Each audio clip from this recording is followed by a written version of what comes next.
Before we begin this week's Parsha podcast, I have a very important announcement to all the listeners. Today is a very important day because today is the one day a year that we have our annual fundraiser on givetorch.com. Our organization, Torch, we are deeply committed to connecting Jews and Judaism, to spreading Torah to the masses, to doing these amazing podcasts, including the Parsha podcast. But we're a nonprofit organization, which means that we have no way to pay our bills except via the generosity of people like you, of our friends, of our supporters, of our listeners, the people that value our efforts. And several years ago, we adopted a new policy, a new philosophy, and that is, instead of fundraising the entire year, we concentrate our effort to one day we fundraise, and 364 days a year we teach Torah. And the idea behind this is that the rabbis can focus the rest of the year on what's really important, on spreading Torah, on teaching Torah in new and innovative ways. And they know that the entire budget is going to be covered with one day, with one appeal. And that's today. And what's really sweet about it is that every donation that anyone makes today on the website givetorch.com is going to be quadrupled, meaning you give $1, it's $4. You give $100, it's $400. $1,000 is $4,000. It's a way to exponentially increase the impact of your gift. I hope that everyone that listens and enjoys the Parsha podcast will be kind and generous enough to go to the website givetorch.com today and make a donation to help keep the flame of Torch bright for another year. And this year, like we mentioned last week, we're doing a special team called the Parsha Podcast Team, where all the Parsha Podcast listeners can support the podcast on the website, on the campaign. There's going to be a special link in the show notes. So check that out, and you could pause the episode right now, run to the website, take care of it, and go continue and enjoy this week's Parsha podcast. So Parshas Tazria has only 67 verses. It's a brisk Parsha. There's 7 mitzvos, and the content, the subject matter of this week's Parsha is somewhat unique because the sole subject is the idea of purity and impurity. It begins with the purity and impurity stemming from childbirth. A woman has a boy, a woman has a girl. There's certain laws governing purity and impurity once the baby's been born. And then chapter 13, which is the rest of the Parsha, is dedicated to the laws of purity and impurity stemming from tzaraas. Tzaraas is some sort of skin malady that is a physical representation of a spiritual ailment, of a spiritual illness. Now, I think it's a good way to kind of introduce ourselves to the subject of purity and impurity. We could look at the very first Rashi's commentary on the Parsha. Rashi gives a puzzling statement from our sages. He says that if you go back to Genesis and you look at the order of creation, you'll notice that all the animals are created first, and the very last thing, the very last entity to be created in Genesis is mankind. So you have the animals created first and then mankind. Therefore, says Rashi, we first have the laws of the animals. So at the end of last week's Parsha, with the laws of which animals are kosher, which animals are not kosher. And once the laws of the animals are done, just like they were created before man, their laws are taught before man. And once we concluded the laws of the animals, we're told the laws of the humans. A very intriguing idea that there's a certain parallel between Genesis and the creation of man and animals and Leviticus and the laws governing the purity and impurity of humans and animals. And I think it's kind of odd. What is the connection? What's the connection between Genesis, between the creation of man and the animal kingdom, and these laws, the laws governing the purity and impurity of animals and humans?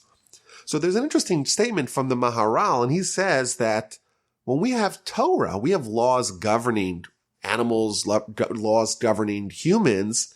That, in effect, is the completion of creation. And there's a deep point here. When we were created with imperfections. And you know what? Animals were also created with imperfections. And therefore, when we have laws governing humans and animals, these are the laws. These are the tools given to us, so to speak, to complete creation, to finish off Genesis, and to achieve what the desire of creation was, is that it should be a hybrid, so to speak. God creates, we perfect with Torah, and therefore there's a natural connection between Genesis and Leviticus, between the creation of animals and man, and between the laws of purity and impurity of animal man, which is their perfection. But I think a question still remains. Why indeed was man created last? Why wasn't man created at the beginning of the week of Genesis? So the Talmud in the book of Sanhedrin, page 38a, gives us 4 reasons as to why man was created last. It gives reason number 1, because if man was created on Wednesday, then the heretics will say, well, who helped God with the creation of Thursday and Friday? That was man. And therefore, to kind of stymie the arguments of the heretics, as if to say that man was a partner with God, man was created last. That's the first answer. Second answer is that if man is haughty, if man gets arrogant, if man becomes full of hubris, then you just tell man, hey, don't get so haughty. After all, the lowly fruit fly, the mosquito, was created before you. That's the second answer. That's why man was created last. The third answer is that man should enter a mitzvah right away. Man's created right before Shabbos, and he could be ushered into Shabbos, into the Sabbath, right after he was created. And finally, the fourth answer of the Talmud is that the reason why man was created last is because man is the goal of creation. And therefore, first you set the table, first you construct the arena, and then you bring in the guest of honor. Man is the guest of honor in God's world, and therefore God created the entire world and then put man in it once the world was completed. Those are the 4 reasons as to why man was created last, as we're told in the Talmud in the book of Sanhedrin. And here we say that there's some sort of connection between why man was created last and why the laws of man's Torah, the laws of purity and impurity governing man, are also told last. And it doesn't seem like any of these 4 answers would apply to the laws of purity and impurity, to the laws of contamination.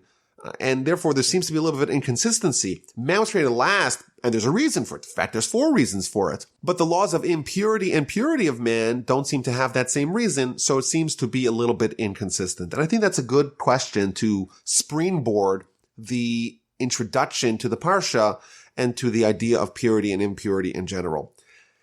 As an aside, besides for our Parsha, we have next week's Parsha that also talks about purity and impurity and various other places in the Torah. But if you look in the oral Torah, in the Talmud, in the Mishnah, there is a dizzying amount of time and content that's dedicated to the laws of purity and impurity, to these laws of contamination. So like we said, this week's Parsha, we have the impurity of a mother after having a baby, and the impurity from the tzaraas, from this spiritual disease with physical manifestations on a person's body, a person's garments, a person's house. There are all kinds of other states of purity and impurity. So the most impure thing is a dead human body. There's dead carcasses. Women who menstruate. There's the major zava, the minor zava. These are various irregularities in their cycle. A man who has a seminal emission has a degree of impurity. There's a major and minor zav for a man. Other forms of emissions when someone's ill. And there's all kinds of laws, draconian laws, related to how a person who has these impurities has to behave, how someone with these impurities, they could be remedied. The oral Torah is broken down into the 6 orders of Mishnah. And one of those orders is the order called Taharos, which deals with impurity and purity. So in effect, you have like 15 to 16% of all of Torah dedicated to these laws. And for us, in modern times, I will say, these ideas seem very distant. Doesn't seem really tangible or applicable. Now, there are some cases where these laws are very much applicable. So, for example, the Torah tells us that a Kohen, a priest, is not allowed to come into contact with dead people, meaning they can't visit cemeteries. And the laws governing purity and impurity are much more than just touching the dead body, but being in close proximity or even being in the same structure. So if you're in the same building as a dead body, there's this idea that this impurity permeates the entire structure, the entire edifice in which it is contained. And therefore, if you're a Kohen and you're in a building and you find out that someone died, you have to run away out of the building, escape quickly because you can't be in that same building. So, for example, this extends even further. In Jerusalem, where I used to live, there was a cemetery that was adjacent to a street, and there was a sign on the street because there was trees overhanging on both the cemetery and the street next to it. A Kohen, because of the laws of impurity governing a structure, those would preclude the Kohen from walking under the trees, even though he's not in the cemetery. But because the trees are covering both the cemetery and the street next to it, walking under the tree would be prohibited. And this actually extends further. Someone's in a hospital, the entire hospital, as long as it's connected, they can even be in separate buildings, but if there's some sort of connection between the two, that would unite those buildings as one halachic structure. And if there's a dead body in one of those buildings, then the Kohen can't be in the entire building complex. So those are some laws governing a Kohen and how they have to relate with dead bodies, with cemeteries today.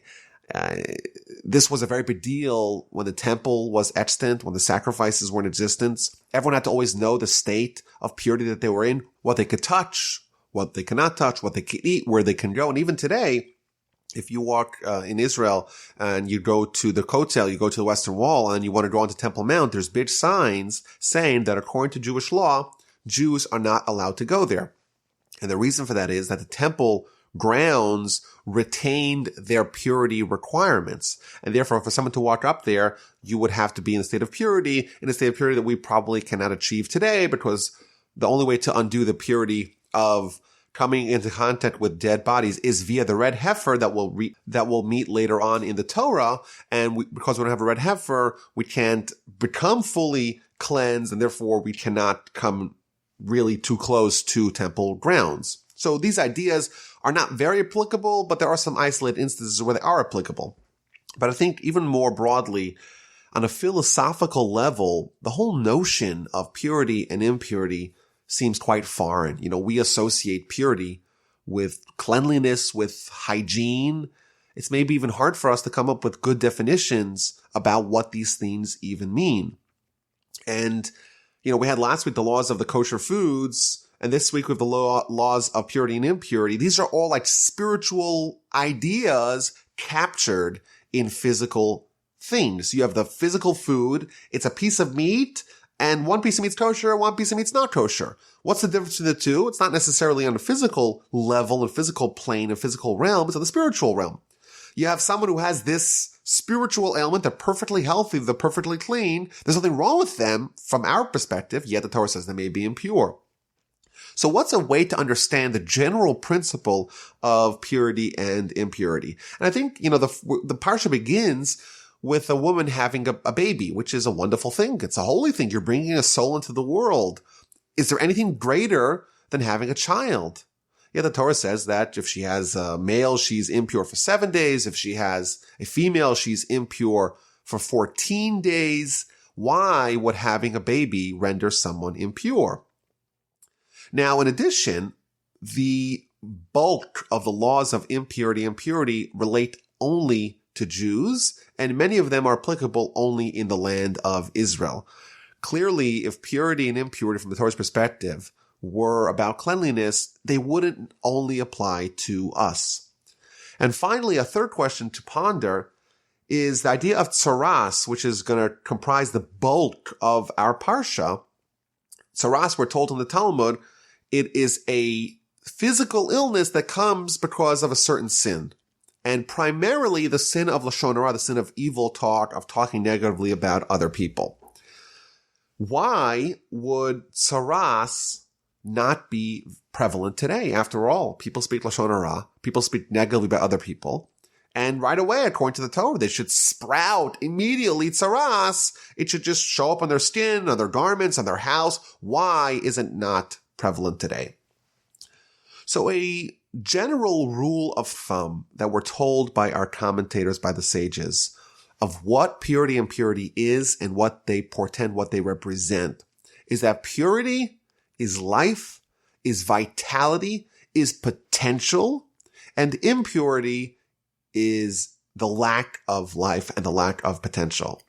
So for example, we start off with the mother who just had a baby. So if you look at a pregnant woman, then what do you have? You have two souls. You have the soul of the mother, and then you have the soul of the baby. What happens when the baby's born? So it's fantastic. The baby's nothing wrong with the baby. There's nothing wrong with the mother either. But if you look at the mother just on a purely spiritual plane, if we could put on goggles that showed you just a soul, and you looked at this person, you would see how many souls? You'd see two souls, the soul of the mother, the soul of the baby. If those were your only goggles, and then you see the woman a week later, and she's had a baby, how many souls do you see? You only see one soul. So from a purely spiritual perspective, there was a massive diminishing of the life, of the vitality, of the holiness of the mother. Of course, it's not a bad thing. It's a fantastic thing. But that's the general principle, that there's an absence of holiness, or there was a reduction of holiness. There was holiness. There was life within her. Of course, the life is hopefully flourishing outside of her, but within her, there was a reduction of life, a reduction of potential. Therefore, it's a loss of spiritual vitality, and that is the definition of impurity. It's not dirtiness. It's not nothing wrong. There's no, maybe contamination is the wrong word, but impurity by definition is the reduction of spiritual life, of vitality, of opportunity for greatness, of holiness. A woman menstruates. Well, what's that? Nothing wrong with it. It's very natural, but there was potential for life that has now been diminished, has now been lost. A man has a seminal emission. Again, same pattern. There's life, there's vitality, there's opportunity, there's potential for life, and now that has been reduced, that has been diminished. Someone is alive. They're alive. What is the least pure thing in the world? The most impure thing in the world is a dead body. Why? That thing was alive. There was a soul in it, and the soul has departed. Death is a very normal thing. In fact, every person that's ever lived has died. Of course, besides for the ones that are still alive. But everyone, there's nothing wrong with that. Moses died, right? Abraham died. Death is a very normal part of the human experience. But when someone's alive, meaning their soul is still in their body, there is a soul in this body. If you look at that same body, the cadaver, after the soul has departed it, the soul is gone, and as a result, that is the definition of impurity. Again, not dirtiness. It's not that it's unhealthy. It's not that it's unclean. It's not that there's something wrong. It's just a reduction of holiness, reduction of the soul, a reduction of life, a reduction of vitality. And the Ramban, in a very famous essay here in chapter 13, verse 47, he points out again that the idea of tzaraas is not something natural at all. In fact, he points out that these afflictions, they contaminate garments. Leprosy is a skin disease, that it still exists, but that doesn't extend to clothing or to someone's house. But this is a spiritual reflection that is manifested in a physical world. And he explains that this is only when the Jewish people are perfect. When the presence of God is upon them, it's real. Their spiritual life is tangible. Those goggles that we talked about, those spiritual goggles are present. They're in the land of Israel, and exclusively in the land of Israel. Their spiritual life is heightened. Those people, when they're living in a spiritual way, in a spiritual manner, the spiritual realm is more palpable, and therefore reductions in spiritual degrees are more felt. Us, today, yes, we still have Lashon Hara, sadly, but what we don't have is that same heightened level of spiritual acuity, and therefore we don't sense it. It's less perceptible to us, and therefore we don't have tzaraas today as a immediate consequence of Lashon Hara or other sins. And I think we can look at this general principle as a continuation of the laws of eating kosher foods and avoiding non-kosher foods. There is a certain spiritual sensitivity that we have, that we've adopted, that we've absorbed, that we have earned as a result of us being the chosen people, the kingdom of priests and holy nation, once we're at that heightened level because of our spiritual acuity, therefore we have all these additional laws. Later on in Leviticus, we're going to read about the land of Israel itself. The land of Israel is a holy land. When we say holy, we mean spiritual. Of course, it's also a physical land. You could plant and you can have agriculture and build roads and aqueducts, whatever. But it's a physical land that also has spiritual power to it. And we're told later on in Leviticus that if people sin, the land itself will expel us. It will vomit us out. And Rashi tells us that, gives us an analogy. You have a prince. The prince is used to eating the finest of foods. And then you give him something which is a little bit underdone. It's a little bit raw. They'll right away get stomach poisoning or they'll start vomiting. Whereas if you take a peasant who's not used to the most delicate of foods, their stomach is a little bit more resolute. It's a little bit more capable of absorbing all kinds of stuff. And therefore, it doesn't expel, it doesn't vomit when the food is not just so. Similarly, if we go to the other lands are not as sensitive. They're not spiritually sensitive to sin. Whereas the land of Israel, it's like the stomach, it's like the gut of the prince. It's spiritually potent. And therefore, to the degree of spiritual potence is the degree of spiritual sensitivity to things that are not spiritually okay. Jewish people, we're elevated spiritually. Consequently, we have to behave at a higher level. And therefore, the foods that are wrong spiritually, so to speak, we have to avoid them because it's dangerous for us. Non-Jews, it's not dangerous for them. They're not as spiritually developed as we are. That's the principle that applies with kosher and non-kosher food. And that's the same idea over here, that because we have a heightened degree of holiness and spirituality, therefore we have a heightened degree of the laws of purity and impurity, the laws of our soul, the laws that are reflective of the spiritual state of our soul. Perhaps as an example, we could say, if someone is wearing a garment made of sackcloth, it's very hard to see, if there's a stain on the garment. Whereas if someone's wearing the nicest, choicest, finest linen, silk garments, the slightest imperfection, the slightest smudge, the slightest discoloration is already noticed. Again, the higher degree of purity, the more sensitivity you have to have for things that are impure. You take a diamond. It's shiny. It's beautiful. The most beautiful diamond, what do? We take a loupe and we magnify them. And we examine them very, very, very critically to see if there's any slight blemishes, any slight imperfections. So in effect, the laws of purity and impurity are a reflection and a consequence of being holy, of being special, of being more spiritually developed. The Rambam tells us, Maimonides tells us in chapter 5 of the Laws of the Foundations of Torah that there's a concept called Chil Hashem, which means desecration of God's name. And he gives us the laws governing desecration of God's name in general. And then he adds that every person, they have to behave in the degree that is commensurate to their spiritual stature. As someone upgrades other areas of life, they have to upgrade everything else in tandem. If you're someone who is spiritually advanced, you have to live above and beyond the letter of the law, above and beyond the standard practice. You have to behave in a scintillatingly pure and moral fashion. Similar idea that we see over here. The holiness that we inherently have is manifested in these very delicate laws governing the purity and impurity, the minute changes of the spiritual state of our soul. Let's go back to our introductory Rashi. Rashi tells us that there's a connection between Genesis, creation of animals and man, and the laws of purity and impurity of animals and man. I think now we understand the connection quite deeply. Man was created last. If you look at all those reasons, the 4 reasons that we mentioned from the Talmud, all those 4 reasons are reflections of man's superiority over animals. We are more special. We are the guests of honor, so to speak, in God's world. We're the ones who do mitzvos. We're the ones, of course, who have the challenges, because we could also go the other way. We could also reject God. But that too is a reflection of the fact that we are created in the image of God, that we have free will, free choice.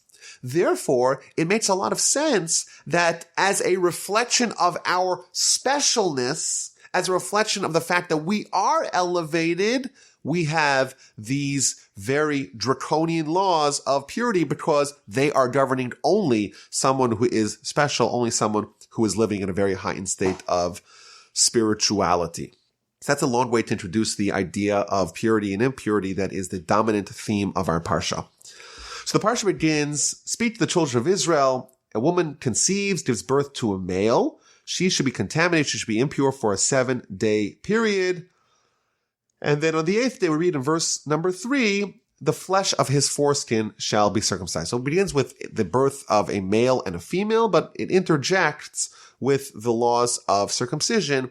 The woman is impure for 7 days, and on the 8th day, the child is circumcised. What is the connection between the 7th day of impurity and the 8th day upon which the child is circumcised? The Talmud tells us in the book of Nida, page 31, why did the Torah declare that a child is circumcised on day 8? Because we don't want a situation that everyone is happy because the child's been circumcised. There's a huge party. Everyone's happy, but the father and mother are sad. Why? Because the mother is still suffering, so to speak, from the laws of impurity. Therefore, the Torah waits, so to speak, so everyone could be happy. After 7 days of impurity, you have the 8th day, the woman's pure now, and the child can be circumcised, and everyone could be happy. An interesting idea here, that the Torah makes laws, so to speak, to ensure peace and love between spouses, harmony. You shouldn't have this asymmetrical party, everyone else is happy, and the mother and the father are miserable. Now, as a general theme, the idea of circumcision on day 8, we're told by the Maharal many, many times, the idea that 7, the number 7 in Jewish philosophy is always a reference to the natural order of things. Whereas the number 8 is supernatural. It's one more than the natural cycle of 7, and that's supernatural. And by the way, those laws apply for 7 times 7, which is 49, and 50, supernatural. That's the idea of the Yovel. In addition, you have 7 times 10, 70, and then 71, one more than that. That's the Sanhedrin. So this idea, these numbers appear many, many times in Jewish philosophy, and that's the breakdown. 7 is natural, 8 is supernatural. When we talk about circumcision being on day 8, it's a reference to a child being catapulted to a heightened level of supernaturalness that is going to be exhibited by the circumcision, by the covenant that was forged between Abraham and God. Now, the Talmud tells us another law here, that the verse says, on the 8th day, the child should be circumcised. What if the 8th day is Shabbos? We know that there's many prohibitions that we're not allowed to do on Shabbos, and one of them is to take a knife and to cut flesh.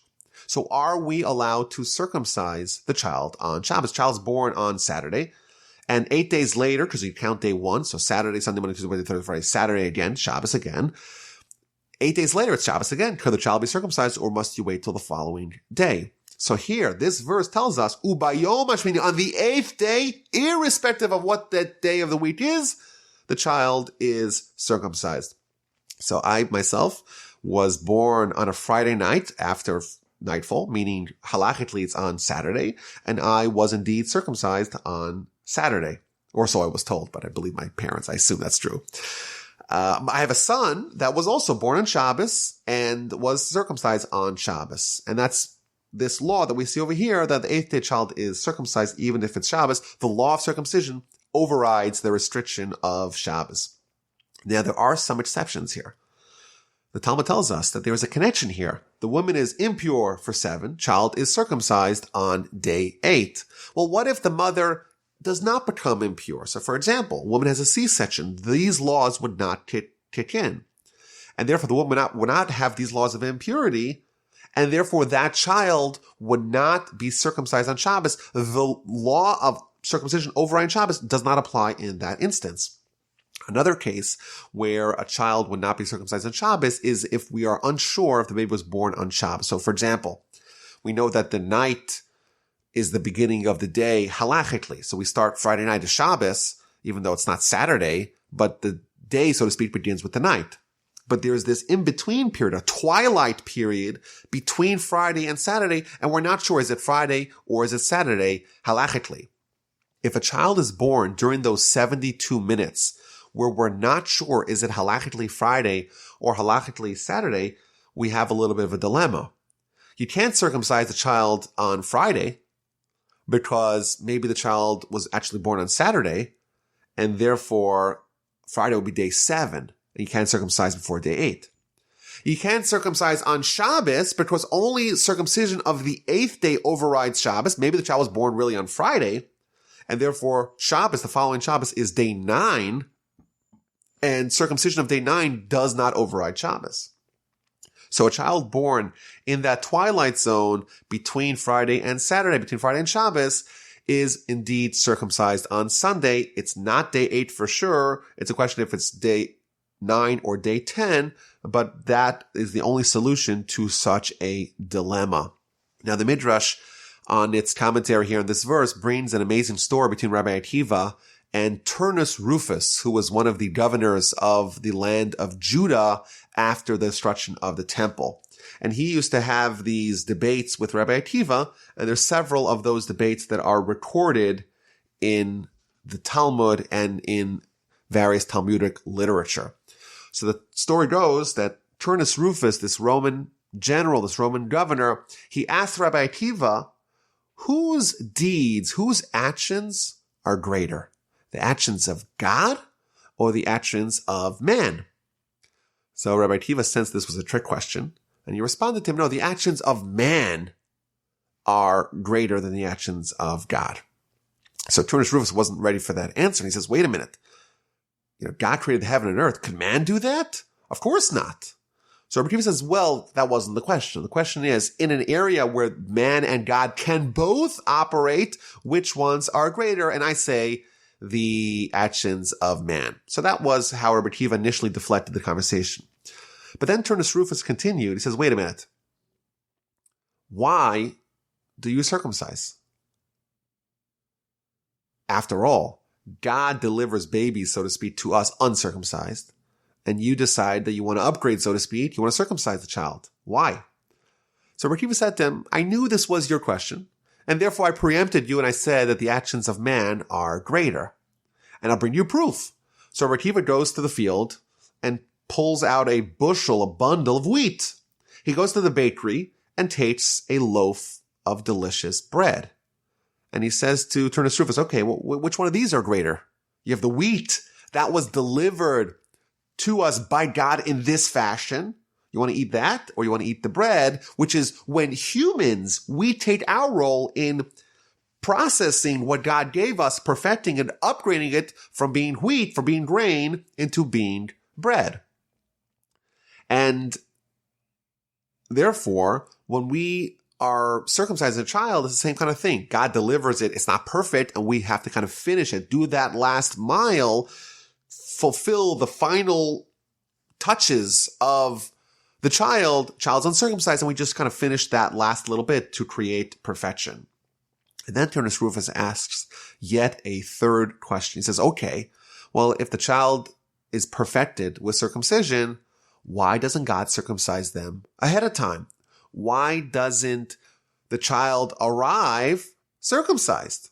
And finally, Rabbi Akiva responds with a very important, valuable insight into Jewish philosophy, because by telling Turnus Rufus that the reason why God gave us mitzvos is that we could perfect ourselves. God, by design, makes us imperfect, and the mitzvos are there that we have a role. We could partner with God to perfect ourselves. And therefore, a child is born imperfect. We circumcise them on the 8th day, and the child is perfected. So if the woman has a male, she's impure for 7 days. If she has a female, she is impure for 14 days. After those days of impurity, there's days of purity. 33 days of purity for a male and 66 days of purity for a female, meaning that any emissions that she has are not emissions that will render her impure. And then once the entire period is commenced, has concluded, she brings sacrifices to the temple to complete this cycle, so to speak. And there's two sacrifices. One is an olah, which is an elevation offering, and one is a chatas, a sin offering. Why does a woman have to bring a sin offering after having a baby? What's the sin of having a baby? So the Talmud tells us several reasons.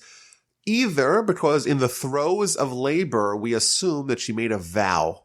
And the vow was because she's in such pain and agony, she committed to never sleep with her husband again, to never have this terrible experience again. And therefore, as a way to atone for what she maybe might have said, she brings a sin offering.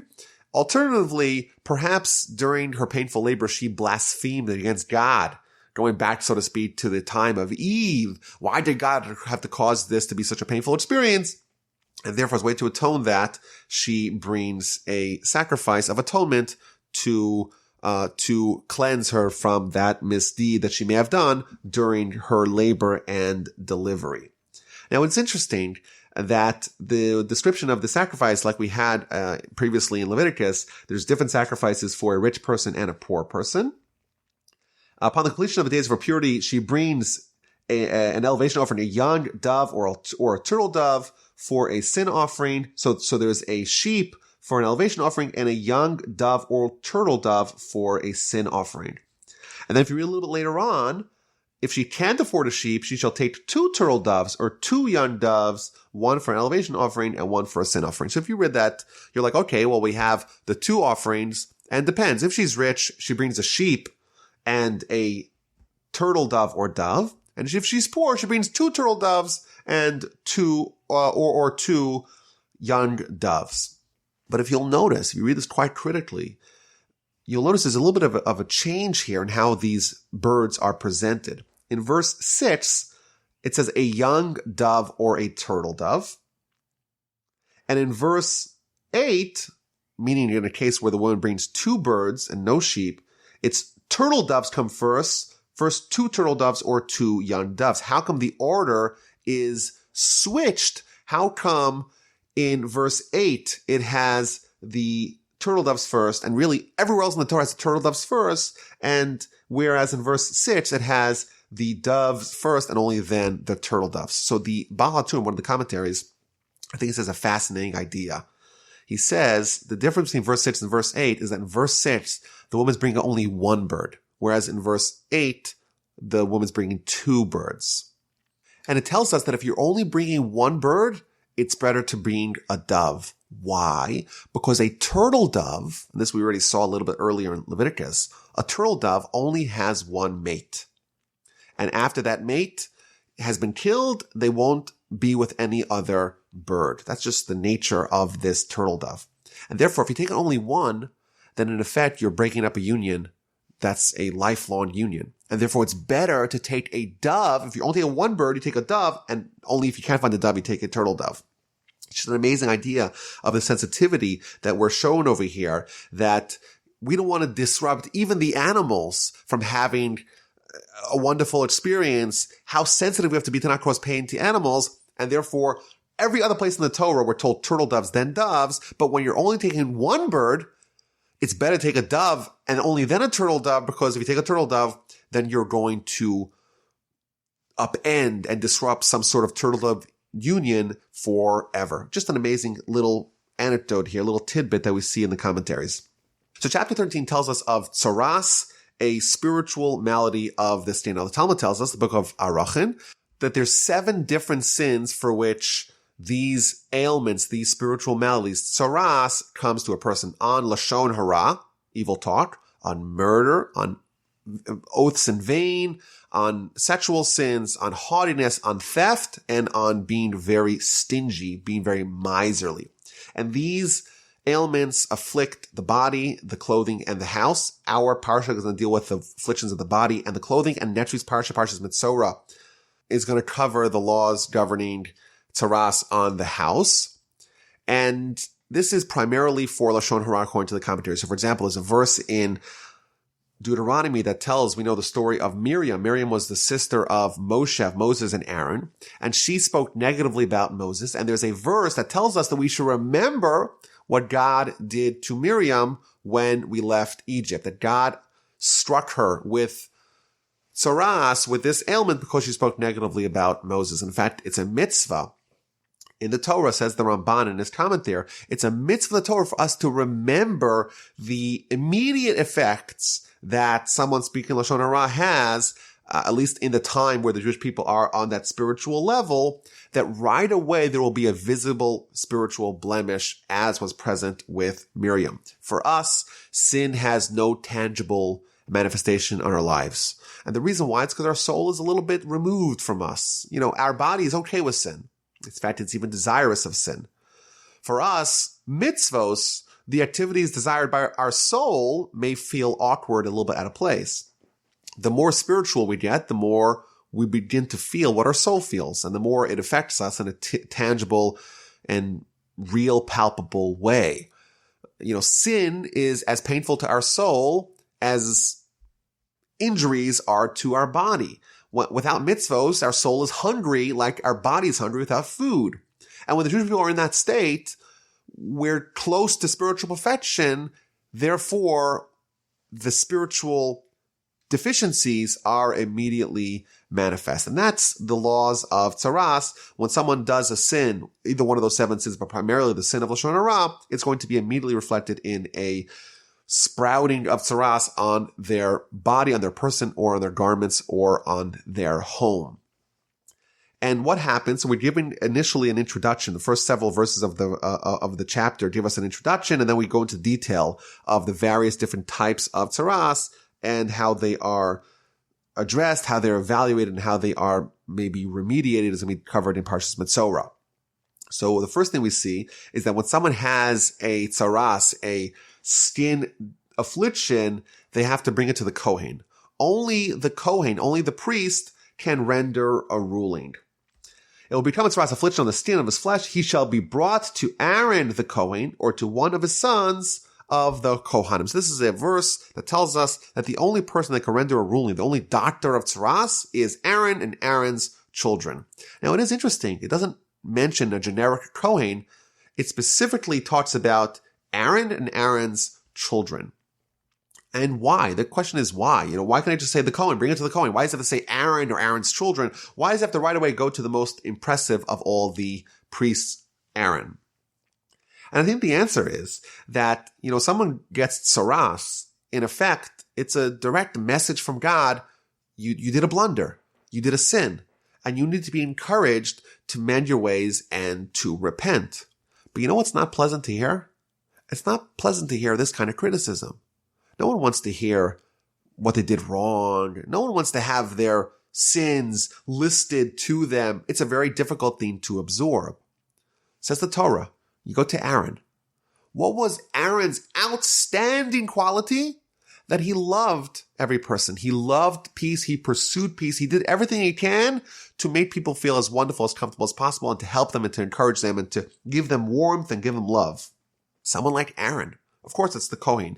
But the Torah hints that you have to have the Aaron attitude to be an effective Kohen vis-a-vis these laws, because you're going to have to give the very uncomfortable message to the people who have tzaraas. What happens? I'm sorry, you have tzaraas. You must have sinned. It's a very difficult thing for a person to hear. You have to harness, the Kohen has to harness their internal Aaron quality, where they genuinely are interested in the betterment, the well-being of the people that they're talking to. Someone who has that attitude, indeed, they will be effective. You have to be like Aaron in order to render judgment. If the priest rules that the person is contaminated, then they have to go in isolation. They have to go outside the camp, and they have to contemplate what they did. And of course, this is part of a repentance process. You think about what you did, you dwell upon it, and hopefully you'll mend your ways, and then the illness, which was only a manifestation of the spiritual malady, will go away too. The symptoms will disappear with the cause disappearing. Someone who speaks slanderously about other people, someone who sows division, has to be sent outside to isolation, you cause division, therefore you are divided away from other people. You have to warn other people to stay away from you. You're not allowed to walk within the 4 cubits of another person. You're excommunicated, and all that, these are not punishments. These are means to encourage repentance, encourage expiation, encourage someone to evaluate what they did, to contemplate what they are and their actions, their deeds, and hopefully to amend them, to fix them. There are cases where the Kohen is not certain. Is this tzaraas? Is it not tzaraas? Such a person will be quarantined for 7 days or maybe an additional 7 days. And you read the chapter, there's different kinds of colors. There's different shades. There's laws governing burns or inflammations. Is the wound oozing? Is it stabbed over? Tzaraas on the head, on the face. Was there hair there? Is there bald spots in the front, in the back? Is it a normal skin disease? Is it tzaraas? These are some of the laws that we see over here. And I think instead of going into the nitty-gritty detail of all these laws, I want to try to focus on what lessons that we could draw. So, for example, verse 13 of chapter 13 gives us a very interesting situation. What if someone's entire body is totally covered with tzaraas, with this skin malady? So the law is that they are actually rendered as being pure. And as an aside, this proves conclusively that this is not about leprosy. If someone is completely covered with leprosy, then they're ever more dangerous, ever more they should be isolated from the rest of the people. Clearly, it's a spiritual disease, and therefore, for some reason, when the person is entirely spiritually covered with tzaraas, then they're pure. So what's the rationale behind that? So the Kli Yakar, one of the commentaries, tells us that after all, the entire purpose of the tzaraas is to coax someone to repent. If someone has it on every square inch of their body, for sure they repented, and therefore you don't need to go through the whole process because the person has surely repented. And the Talmud actually tells us an amazing idea in the book of Sanhedrin, page 97a. It says that Messiah will come in one of 2 different ways. Either a generation that's entirely righteous, or a generation that's entirely wicked. And it proves it from this verse. What does it mean that if the generation is entirely wicked, that Messiah will come? That generation is obviously wicked, so why would Messiah come to such a people? Says the Talmud, quotes our verse, if everything is impure, if the entirety of his skin has been covered in white, then such a person is indeed pure. And therefore, if the entire generation has been covered in impurity, then Messiah will come. And my grandfather explained the idea behind this is that for impurity to reign, you have to have a little bit of purity. If there's not a scintilla of purity, if there's nothing good, then the bad cannot flourish. And this is an interesting idea, that when society devolves and devolves and devolves and devolves to such a degree that there's nothing good left, then it implodes upon itself. It has nothing to give it life, has no truth that it could grasp upon, and therefore the whole thing ceases to exist, and the evil disappears, and all you have left is good. An amazing insight that we see here in the idea of purity and impurity. There has to be a little bit of purity in the impurity for the impurity to have vitality and continuity. Now, there's another interesting idea that we see here in verse 19. What happens when someone is healed, and then on the place where the inflammation was, meaning where the person was healed, then there was another manifestation of the tzaraas. So the person had an illness, it was healed, and then they're having a second illness. Maybe the idea behind this is, someone has an illness and they get healed. Their job is to focus, what did I do wrong to get this bruise, to get this ailment, and how do I make sure it doesn't happen again? And therefore, if someone has an illness, and specifically in that same place, a second illness sprouts, the lesson that they forgot was to do a post-illness reckoning. They forgot to examine their deeds afterwards, and therefore they're reminded again, don't forget about this, because you may have the same problem if you don't address the underlying cause of that problem. There's another interesting law here in chapter 13, and that's the bohak, which is certain white spots on the skin that are not impure. They do not render the person as a metzora, someone who has tzaraas. Yet, we're told in verse 38, that the person needs to show it to the Kohen, and the Kohen will declare that he is pure. Now, the question is, if the person is pure, then why would you need to show it to the Kohen? Maybe the answer to that is, even things that are not fully tzaraas, if you have things that change in your life, if you suddenly have white spots sprouting, it's probably a good idea to do some soul searching. Yes, it's not tzaraas, but we have to find out what it is and hopefully address it before it gets out of hand. So we're given all these laws governing how someone is rendered into a metzora, into someone who has tzaraas, and then in verse 45 and 46, we're told what has to happen to them. And the person with tzaraas in whom there is an affliction, his garments shall be rent. You've got to cut your garments. His hair shall be unshorn, no haircuts. He shall cloak himself up to his lips. He should call out, contaminate. Contaminate is to warn everyone that he's contaminated. All the days of his affliction are upon him. He shall remain contaminated. He is contaminated. He shall dwell in isolation.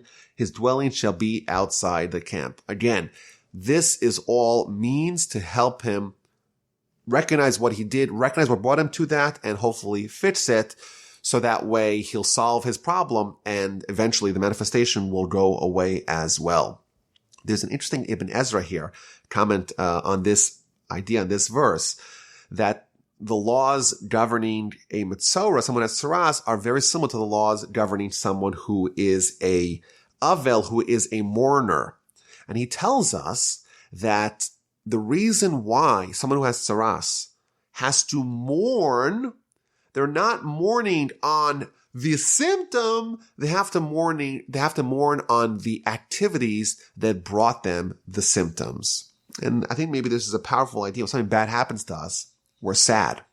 What the Ibn Ezra would tell us is that we have to be sad not because of the consequence of our action, not because of what happened to us, but because of what actually caused that, and using that attitude of thinking, what did I do wrong to deserve this? That will hopefully lead us to fix that and to rectify it and solve the cause of the symptoms and not just dwell and ruminate on the symptoms itself.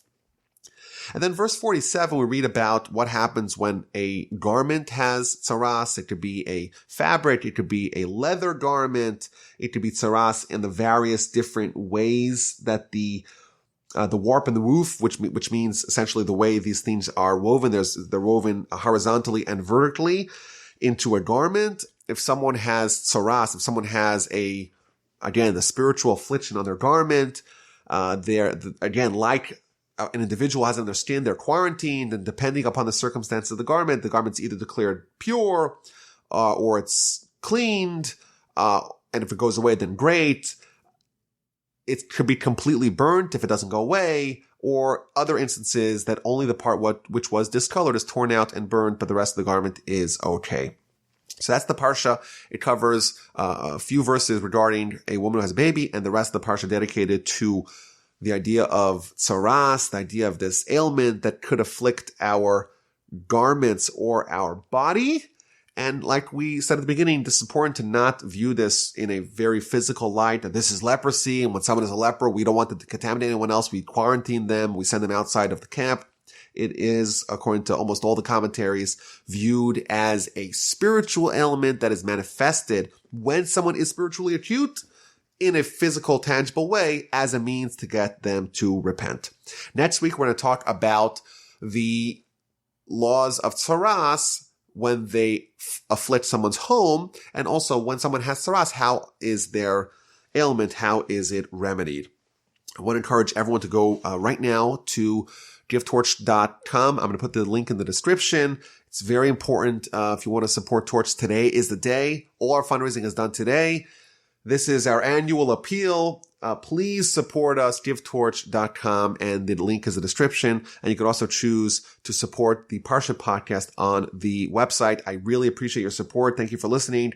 Look forward to hearing from you. Email me, rabbiwolbe@gmail.com. Thanks for listening to the Parsha podcast this week and every week. It's amazing to have you in my life. I appreciate it very, very much.